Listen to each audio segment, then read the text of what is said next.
Dear students, chapter 1 biodiversity and classification हमने continue किया हुआ है।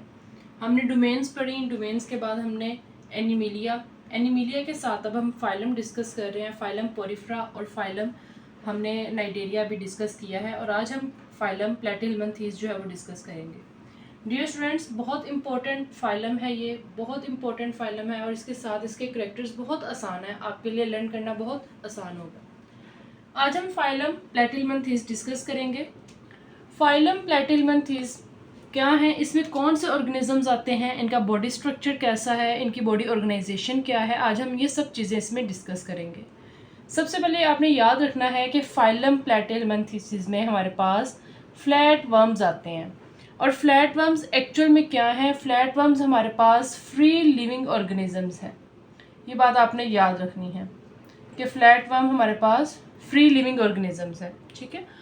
और साथ में ये अनसेगमेंटेड है। अनसेगमेंटेड का क्या मतलब है कि नो सेगमेंट्स, इनकी जो हमारे पास बॉडी ऑर्गेनाइजेशन है उसमें सेगमेंट्स नहीं बने हुए।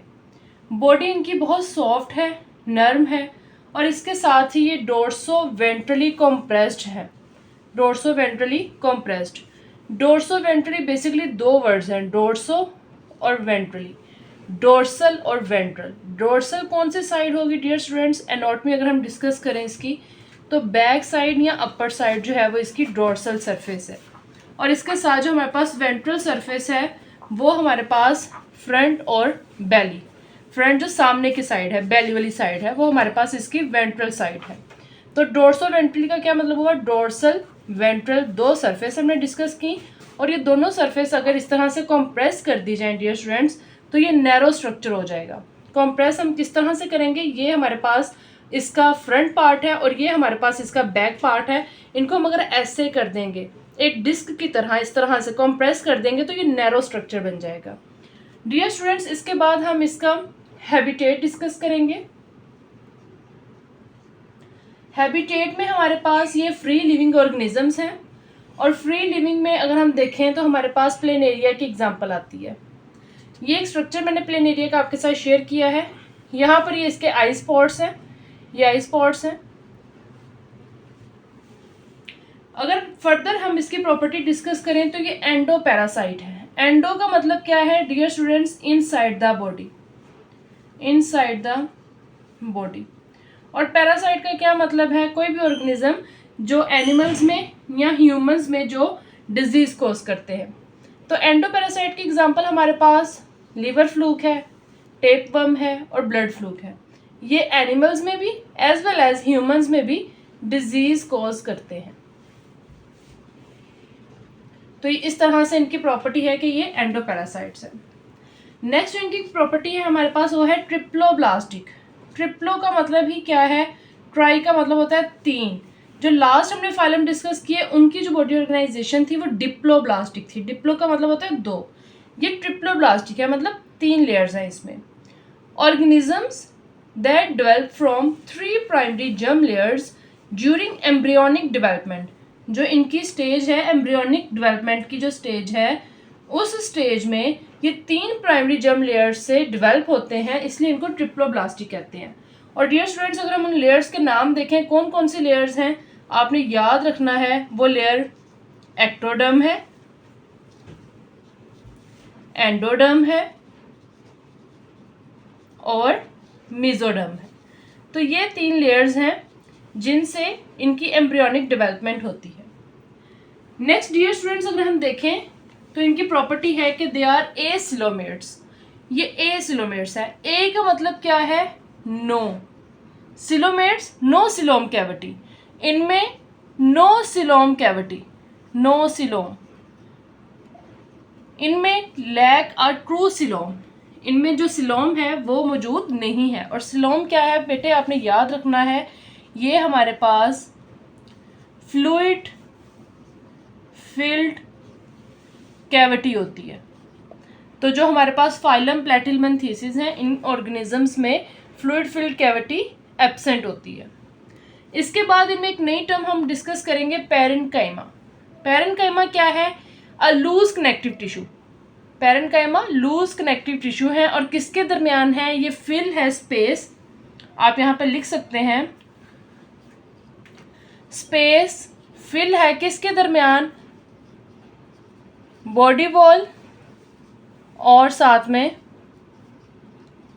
बॉडी ऑर्गन्स के दरमियान ये स्पेस फिल है। इसके बाद हमारे पास आ जाती है bilateral symmetry. Bilateral symmetry actual में एक बायोलॉजिकल टर्म है, ठीक है, ये आपने बात यहाँ पे याद रखनी है। ये एक बायोलॉजिकल टर्म है और इस टर्म के अकॉर्डिंग बायलेटरल सिमेट्री का क्या मतलब है, organisms divided into two equal halves along a single plane, एक ही प्लेन में। डियर स्टूडेंट्स, जैसे अभी मैंने प्लेन एरिया बनाया था, ये मैं अगेन बना रही हूँ आप लोगों की आसानी के लिए। तो ये देखें, ये प्लेन एरिया है, तो अगर हम इसको हाफ में, एक सिंगल प्लेन में टू हाफ्स में डिवाइड करें लाइक इस तरह, तो ये इसका लेफ़्ट और ये इसका राइट पार्ट बन जाएगा। तो इस तरह से आपने बात याद रखनी है। सिंगल प्लेन का मतलब है कि एक ही प्लेन में या तो हम उसे लेफ़्ट राइट या फिर हम उसे डोर्सल और वेंट्रल जो है वो डिवाइड कर सकते हैं, और दो इक्वल हाफ में हमने उसे डिवाइड करना है। ये इसकी प्रॉपर्टी है बायलेटरल सिमेट्री। नेक्स्ट हमारे पास है टिब्यूलर प्रोटोनेफ्रीडिया। टिब्यूलर प्रोटोनेफ्रीडिया का क्या मतलब है, टिब्यूल्स इसके अंदर मौजूद हैं, इनकी बॉडीज़ के अंदर टिब्यूल्स मौजूद होंगी जिनमें ब्रांचेज होंगी, each branch end in a bulb like cell. Bulb की तरह का इस तरह से एक सेल है जिसको हमने फ्लेम सेल कहा है। और फ्लेम सेल क्या है, इसमें सीलिया होंगे। और सीलिया क्या है, आपने पहले भी पढ़ा हुआ है, सीलिया हमारे पास हेयर लाइक प्रोजेक्शंस होती हैं। और ये क्या करेंगी स्टूडेंट्स, हेयर लाइक प्रोजेक्शंस क्या हैं, ये इस तरह से मूव करेंगी और मूव करके जो वेस्ट मटेरियल होगा उसको अपने पास जो है वो सक कर लेंगी और सक करने के बाद उसको बॉडी से रिमूव कर देंगे। एक्सक्रीटरी सिस्टम इसमें किसी हद तक ऑर्गेनाइज्ड फॉर्म में है। एक्चुअल में जो हम यहाँ पे नेफ्रिडोपोर पढ़ने लगे हैं, ये बेसिकली हमारे पास इसका एक्सक्रीटरी सिस्टम है, किसी हद तक ऑर्गेनाइज्ड है। Tubular filter the waste material, जो टिब्यूल्स हैं वो फिल्टर करेंगी वेस्ट मटेरियल को, किससे, फ्लूइड से, ताकि अगर कोई इसमें यूज़फुल सब्सटेंस है तो उसको रीअब्जॉर्ब कर लिया जाए। तो यहाँ पे फ्लूइड को ये वेस्ट कर देंगे और इनको रिलीज़ कर देंगे बॉडी वॉल से थ्रू अ स्मॉल ओपनिंग। ये जो एक स्मॉल ओपनिंग है, जो एक छोटा सा सुराख है, ओपनिंग है, जिसके थ्रू वेस्ट मटेरियल रिमूव हो रहा है, इसको बेसिकली हम बेटे क्या कह रहे हैं, इसको हम कह रहे हैं नेफ्रिडोपोर। तो अगर आपके पास शॉर्ट क्वेश्चन आ जाए व्हाट इज़ द नेफ्रिडोपोर, तो आपने याद रखना है कि एक स्मॉल ओपनिंग है जिसके थ्रू वेस्ट मटेरियल बॉडी से रिमूव होता है। न्यूरॉन्स की अगर हम बात करें तो इसमें हमारे पास नेटवर्क ऑफ न्यूरॉन्स मौजूद है, जाल की तरह का। और अगर हम इसमें रिस्पायरेटरी सिस्टम की और साथ में सर्कुलेटरी सिस्टम की बात करें तो ये बोथ सिस्टम इसमें एब्सेंट है, इनमें ये दोनों सिस्टम मौजूद नहीं है। नेक्स्ट डियर स्टूडेंट्स, हमारे पास सेरेब्रल गैंग्लिया है। सेरेब्रल गैंग्लिया का क्या काम है, ये एक्चुअल में कोई भी सेंसरी इंफॉर्मेशन को रिसीव करते हैं। कोई भी अगर स्टिमुलस आता है तो उस स्टिमुलस को ये रिसीव करते हैं और फिर जनरेट कर देंगे, क्या जनरेट करेंगे, मोटर नर्व से मैसेज जो है वो जनरेट कर देंगे, रिस्पॉन्स एक्चुअल में इन्होंने शो करना है। तो जो गैंग्लिया है ये खुद क्या है, ये कलेक्शन ऑफ नर्व सेल्स हैं। नर्व सेल्स की जो कलेक्शन है इनको सेरेब्रल गैंग्लिया कहा गया है और ये एंटीरियर एंड पे मौजूद है। नेक्स्ट डियर स्टूडेंट्स, अभी जैसे हमने स्टार्ट में पढ़ा था कि फ्लैट वर्म्स जो हैं वो इस फाइलम की एग्जांपल हैं।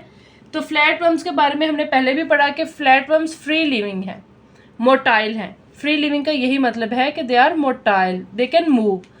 और इनमें आई स्पॉट मौजूद हैं एंटीरियर एंड पे। एंटीरियर एंड कौन सा है, जो इसका फ्रंट एंड है, फ्रंट एंड भी कह सकते हैं आप, इसका हेड भी कह सकते हैं, वहाँ पे आइज़ मौजूद हैं।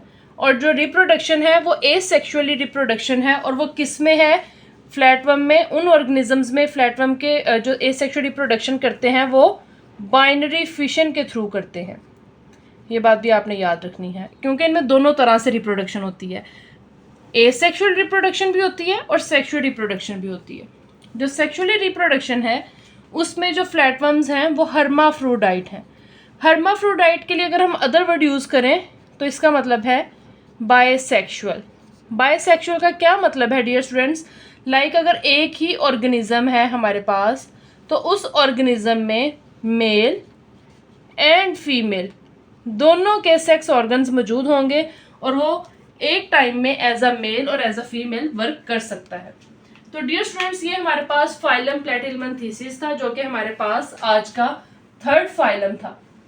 पिछले दो जो हमने पढ़े थे फाइलम पोरिफेरा और फाइलम नाइडेरिया। तो ये आपने बहुत अच्छे से प्रिपेयर करना है, इनके क्या करेक्टर्स हैं, इनकी क्या प्रॉपर्टीज़ हैं, आपने अच्छे से लर्न करनी है। कोई भी अगर क्वेश्चन हो तो आपने कमेंट सेक्शन में पूछ लेना है। वीडियो को आपने लाइक करना है और आपने चैनल को सब्सक्राइब करना है। अपना ख्याल रखिएगा, मिलते हैं नेक्स्ट लेक्चर में। अल्लाह हाफिज़।